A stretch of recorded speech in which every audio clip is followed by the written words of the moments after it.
খবর শুনছেন দৈনিক সংবাদ চ্যানেল থেকে। আজ জানাবো পশ্চিমবঙ্গ, দেশ এবং বিশ্বের বাছাই করা সমস্ত গুরুত্বপূর্ণ তাজা খবর। শুরুতেই জানিয়ে দেব সংবাদ শিরোনাম।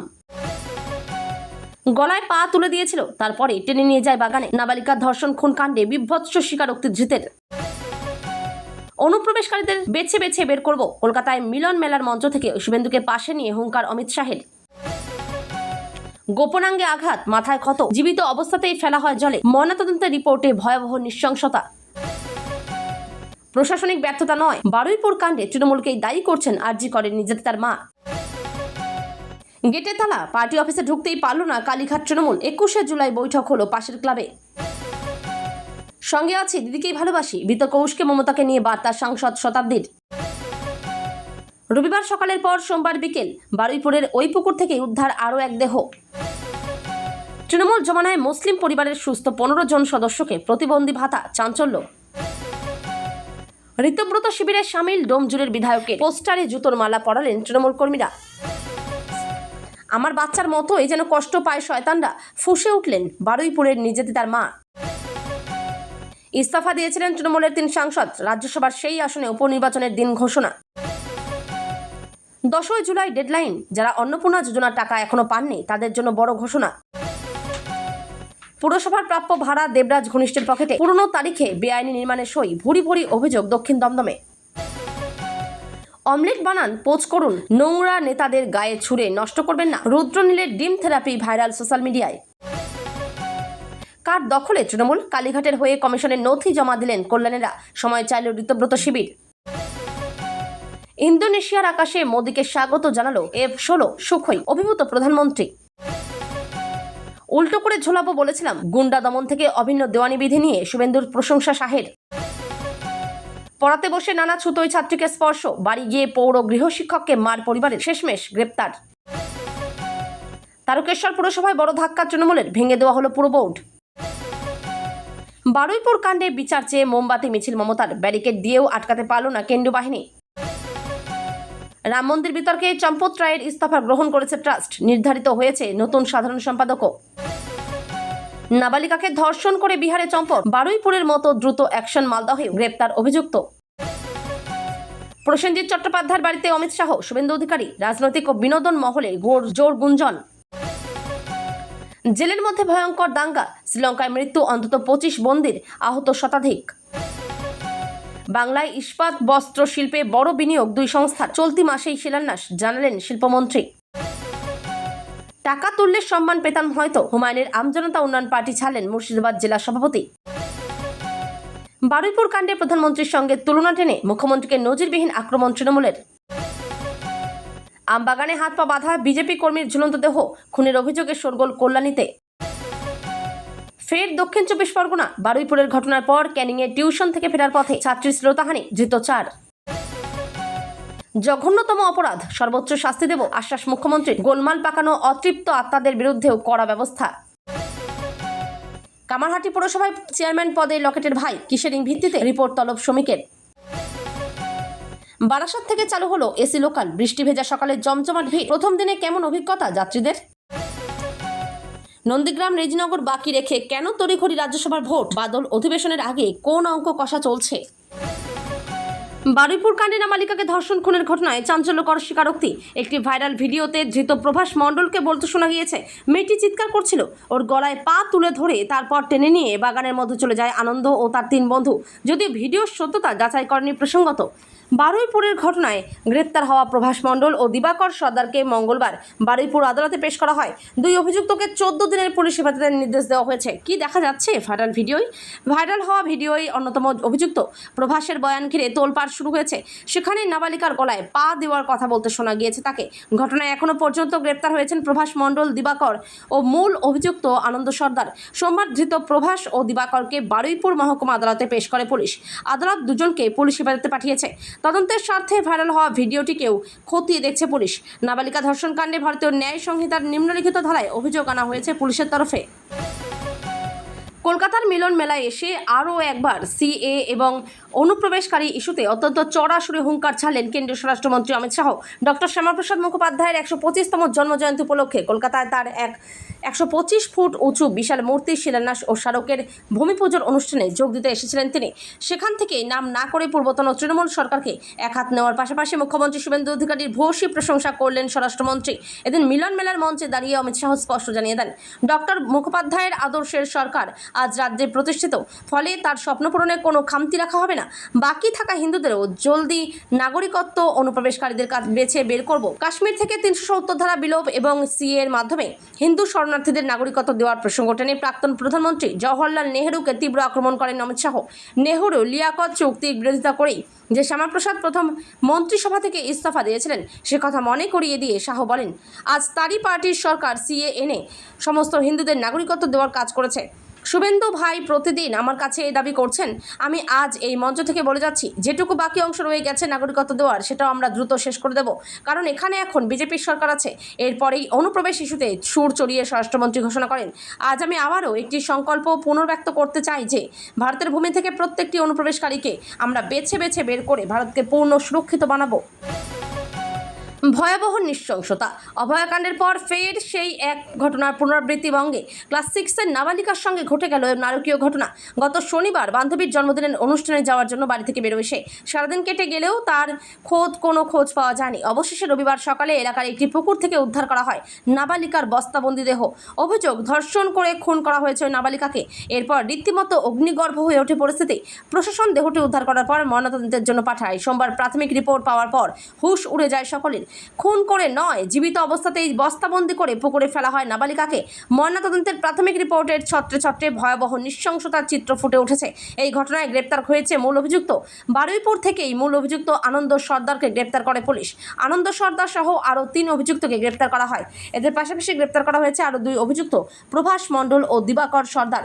মুখ্যমন্ত্রীর নির্দেশে 6 সদস্যের সিট গঠন করে বারুইপুর কাণ্ডের তদন্তে নেমেছে পুলিশ।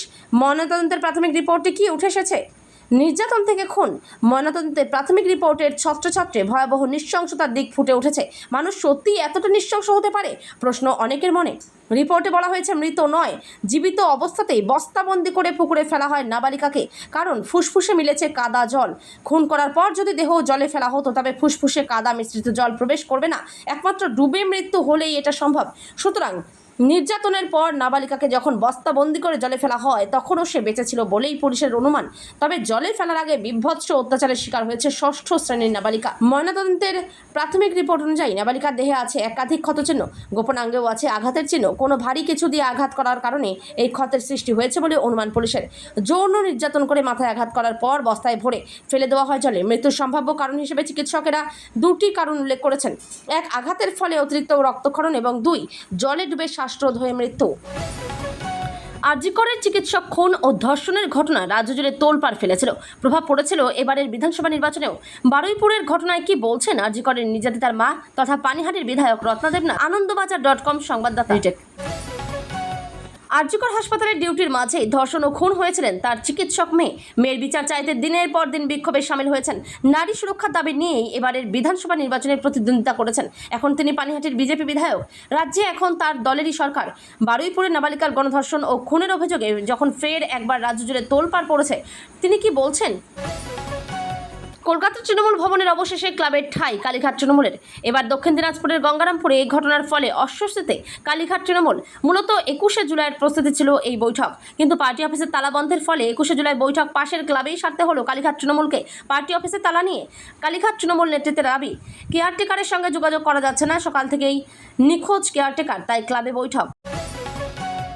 দিদির সঙ্গে আছি, দিদিকেই ভালোবাসি, বিতর্ক উস্কে এমনই মন্তব্য করেন বীরভূমের সাংসদ শতাব্দী রায়। পালাবদলের পর বঙ্গে তৃণমূল কংগ্রেসের মুষল পর্ব দেখা গিয়েছিল। বিধায়কদের পাশাপাশি তৃণমূলের লোকসভার সাংসদরাও বিদ্রোহী হয়েছিলেন। 20 জন লোকসভার সাংসদ তৃণমূলের সঙ্গে সম্পর্ক ছিন্ন করেছেন। ন্যাশনালিস্ট সিটিজেন্স পার্টি অফ ইন্ডিয়ার দলে যোগ দিয়েছেন তারা। তৃণমূল থেকে বেরিয়ে এনসিপিআইতে গিয়েছেন শতাব্দীও। তৃণমূল সম্পর্কে তিনি কোনো কথা বলেননি, তবে তিনি দিদির সঙ্গে আছেন সেই কথা জানিয়েছেন। শুধু তাই নয়, বারুইপুরের ঘটনা নিয়েও মন্তব্য করেছেন সাংসদ নেত্রী মমতা বন্দ্যোপাধ্যায়। দলবদলুদের বিরুদ্ধে দিন কয়েক আগে ক্ষোভও উগরে দিয়েছেন। সেই আবহেই শতাব্দী এদিন বলেন, দিদির সঙ্গে আছে, দিদিকেই ভালোবাসি। তিনি যে এনসিপিআইতে রয়েছেন সে কথাও জানাতে ভোলেননি বীরভূমের সাংসদ। তৃণমূল কংগ্রেসের বিধায়করা দুই দলে ভাগ হয়ে গিয়েছে আগেই। ঋতব্রত শিবিররা নিজেদের আসল তৃণমূল বলে দাবি করেছেন। দলীয় প্রতীক দাবি করে নির্বাচন কমিশনের দরবার করেছেন ঋতব্রত বন্দ্যোপাধ্যায়রা। কালীঘাট তৃণমূল ও দলের প্রতীকের দাবি জানিয়েছে। সাংসদের সঙ্গে কি ঋতব্রত বন্দ্যোপাধ্যায়দের যোগাযোগ রয়েছে সেই জল্পনা চলছেই। এদিন শতাব্দী বলেন, বিধায়কদের সঙ্গে আমার কোনো কথা হয়নি, বিধায়কদের ব্যাপারে আমি কিছু জানি না। ঋতব্রত বন্দ্যোপাধ্যায় শিবির নিয়ে কোনো মন্তব্য করতে চাননি সাংসদ। বারুইপুরের ধর্ষণের ঘটনা নিয়ে চর্চা হচ্ছে বিভিন্ন মহলে। রাজ্যের মুখ্যমন্ত্রী শুভেন্দু অধিকারী ঘটনার তদন্ত ও শাস্তির কথা জানিয়েছেন। পুলিশ দ্রুত তদন্তে নেমে মূল অভিযুক্ত সহ অন্যান্যদের গ্রেপ্তার করেছে।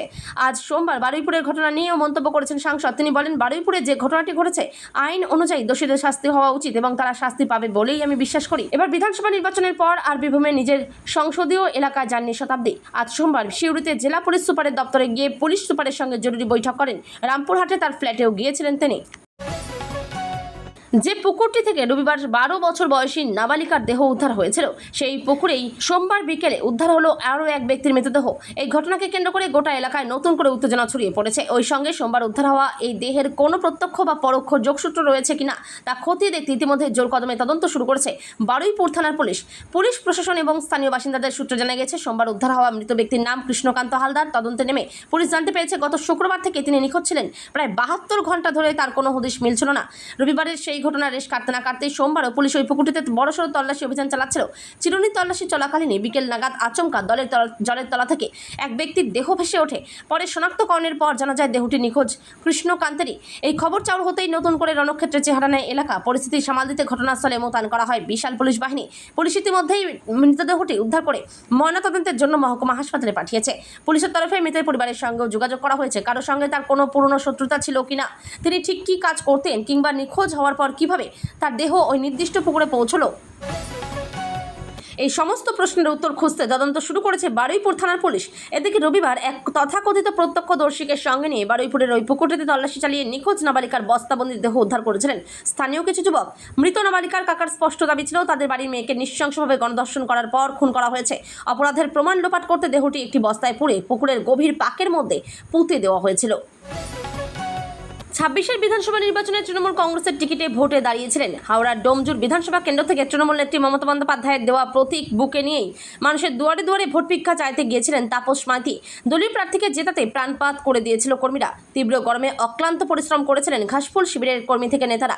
আর মমতা বন্দ্যোপাধ্যায়ের দেওয়া ঘাসের উপর জোড়াফুল প্রতীকের দৌলতেই নিকটতম বিজেপি প্রার্থী গোবিন্দ হাজরাকে 42,177 ভোটে হারান তাপস মাইতি। গত 4ই মে ভোটের রেজাল্ট প্রকাশ পায়। তারপর থেকেই কার্যত ডুমুরের ফুল হয়ে গিয়েছেন তাপস মাইতি। যে কর্মীদের কাঁধে চেপে ভোট বৈতরণী পার হয়েছিলেন তাদেরই বিপদের দিনে পাশে দেখা যায়নি ডোমজুরের বিধায়ক তাপসকে। তারপরে হঠাৎ করেই একদিন জানা গেল তিনি আবার শিবির বদলে বিদ্রোহী হয়ে উঠেছেন। অর্থাৎ যে মমতা বন্দ্যোপাধ্যায়ের দৌলতে ডোমজুর থেকে টিকিট পেয়েছিলেন তিনি, তার বিরুদ্ধে গিয়ে ঋতব্রত বন্দ্যোপাধ্যায়দের শিবিরে নাম লিখিয়েছেন তাপস মাইতি। এমনকি তৃণমূল নেত্রীর নির্দেশ অমান্য করে ঋতব্রত বন্দ্যোপাধ্যায়কে বিরোধী দলনেতা হিসেবে বেছে নিয়েছেন তিনি। তারপর থেকেই এলাকায় বেপাত্তা ডোমজুরের তাপস। আর বিধায়ককে নিখোঁজ দেখে ক্ষুব্ধ তৃণমূলের কর্মীরা। সেই ক্ষোভ সোশ্যাল মিডিয়ায় এতদিন আছড়ে পড়ছিল। এবার প্রকাশ্যে সেই দৃশ্য দেখা গেল। তাপস মাইতির বিরুদ্ধে ক্ষোভ প্রকাশ করে গোটা ডোমজুর বিধানসভা জুড়ে পড়ল পোস্টার। সেই পোস্টারে তাপস মাইতির ছবি দেওয়া রয়েছে, গলায় জুতোর মালা ও ঘুঁটে রাখা, সঙ্গে নিচে লেখা এর নাম তাপস, মানুষের দরবারে জায়গায় হচ্ছে পাপ মোছার পাপস। ব্যানারটি ডোমজুর কেন্দ্রের সাধারণ নাগরিক বৃন্দের তরফে দেওয়া হলেও আদপে সেটা তৃণমূলের মমতাপন্থী কর্মীরাই করেছেন বলে স্থানীয় সূত্রে জানা গিয়েছে। নাম প্রকাশে অনিচ্ছুক ডোমজুরের এক তৃণমূল কর্মী জানিয়েছেন, আমাদের সঙ্গে গদ্দারি করেছেন তাপস মাইতি, একজন জমি মাফিয়া। নিজের পিঠ বাঁচাতে ঋতব্রতদের শিবিরে গিয়েছেন। ভোটের রেজাল্টের পর থেকে এলাকায় পাত্তাই নেই তার, খোঁজ পাওয়া যাচ্ছে না, কোনো বিপদে বা প্রয়োজনে পাশে পাওয়া যাচ্ছে না। বারুইপুর কাণ্ডে তোলপাড় গোটা বাংলা। নাবালিকাকে ধর্ষণ ও খুনের কয়েক ঘন্টার মধ্যেই 3 অভিযুক্তকে গ্রেপ্তার করা হয়েছে, আটক 3। গঠন করা হয়েছে সিট। আগামীকাল অর্থাৎ মঙ্গলবার নিজেদের পরিবারের সঙ্গে দেখা করতে বারুইপুরের সূর্যপুরে যাবেন মুখ্যমন্ত্রী শুভেন্দু অধিকারী। রাজ্য দোষীদের শাস্তি দিবে তা নিয়ে নিশ্চিত নির্যাতিতার পরিবার, কিন্তু সন্তান তো আর ফিরবে না। মৃতার মা চান তার মেয়ের মতোই যেন কষ্ট পেতে হয় দোষীদেরও। নির্যাতিতার মায়ের কথায়, আমার বাচ্চা যেভাবে কষ্ট পেয়ে মারা গিয়েছে শয়তানগুলোও যেন সেরকমই কষ্ট পায়, আর খুব তাড়াতাড়ি যেন ওরা শাস্তি পায়।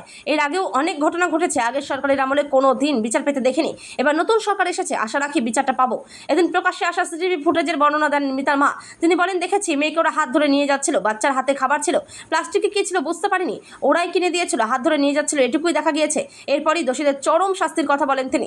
নির্যাতিতার মায়ের কথায়, আমার বাচ্চা যেভাবে কষ্ট পেয়ে মারা গিয়েছে, শয়তানগুলোও যেন সেরকমই কষ্ট পায় আর খুব তাড়াতাড়ি যেন ওরা শাস্তি পায়। এর আগেও অনেক ঘটনা ঘটেছে, আগের সরকারের আমলে কোনো দিন বিচার পেতে দেখিনি। এবার নতুন সরকার এসেছে, আশা রাখি বিচারটা পাবো।